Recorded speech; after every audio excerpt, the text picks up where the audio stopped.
Okay, last chunk of examples here, just to give you some more to look at, some ideas about rewriting in a lot of these.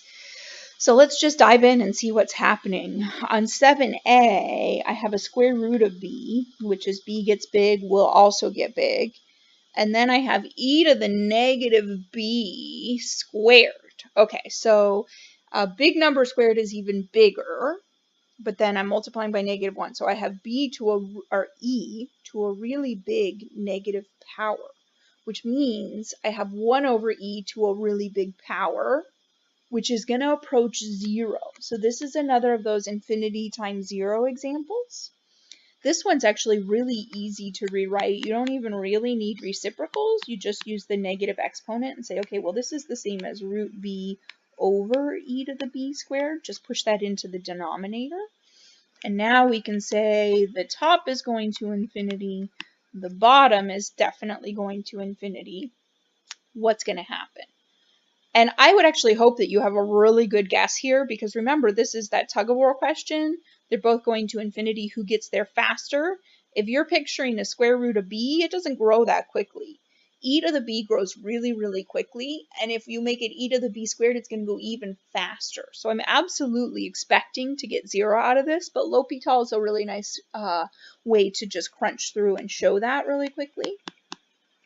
So according to L'Hopital's rule, infinity, the square root of b is going to become 1 over 2 root b, right? That's b to the 1/2, so 1/2 b to the negative 1/2. And then the derivative of e to the b squared is e to the b squared times 2b.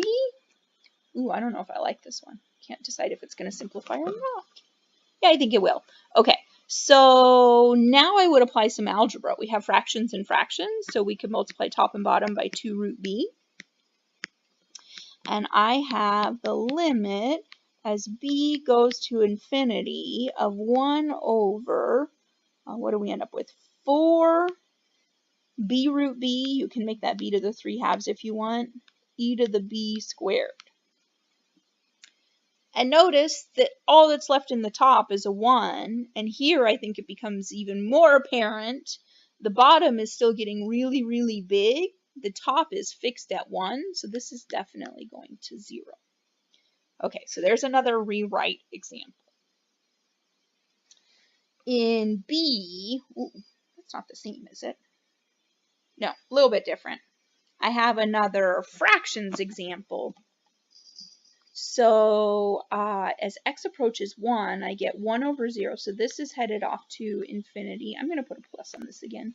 That's probably not bugging you because it's not showing up anywhere. But I don't like it when we hit that asymptote. And the natural log of 1 is 0, so this one's also getting infinitely large. So when you have these fraction problems, you can try getting a common denominator. Infinity minus infinity is indeterminate, but it's not set up for L'Hopital's rule. So if we want to set up for L'Hopital's rule, I'm going to multiply the first one by natural log x over natural log x. And then the second one I'm going to multiply by x over x. Keep that in brackets so it's clear it's all of it. Oops. Nope, I lied to you. The second one I'm going to multiply by x minus 1 over x minus 1.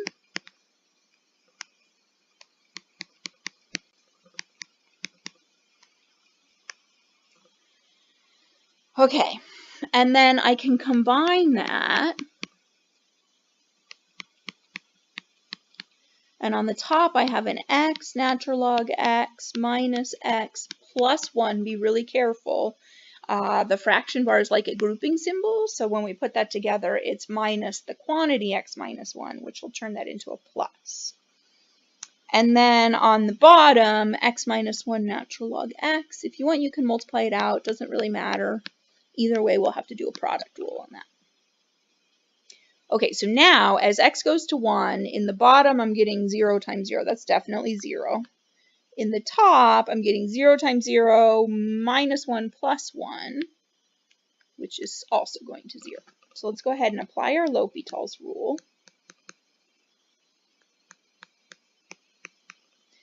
And, okay, so product rule on the x natural log x. So I'm going to have natural log x times 1 plus x times 1 over x, derivative of natural log. And then minus x, the derivative is going to be minus 1. And then plus 1, the derivative is going to be 0. On the bottom, I have another quotient rule. I'm sorry, product rule, not quotient rule. Natural log x times the derivative of x minus 1, but that's just 1. And then I'm going to have x minus 1 times the derivative of natural log, which is a 1 over x. I'm kind of inclined to clear fractions, but maybe I don't want to. What's going to happen if I do that? I'm going to have x ln x plus x minus x, and then on the bottom, x ln x plus x minus 1. I think I'm going to do it. Sometimes these are good ideas and sometimes they're not, and it never hurts to just try it out, and if it seems like it didn't work, you can go back and change your mind. So I'm going to multiply top and bottom by x so that I don't have fractions in fractions. On the top, the fractions in fractions would go away because x times 1 over x is 1. On the bottom, we have that, but we'd also have a minus 1 times 1 over x, which I don't love, so that's why I'm getting rid of this. Still going to work out really nicely on the top. Okay, and then on the bottom, I'm going to have x ln x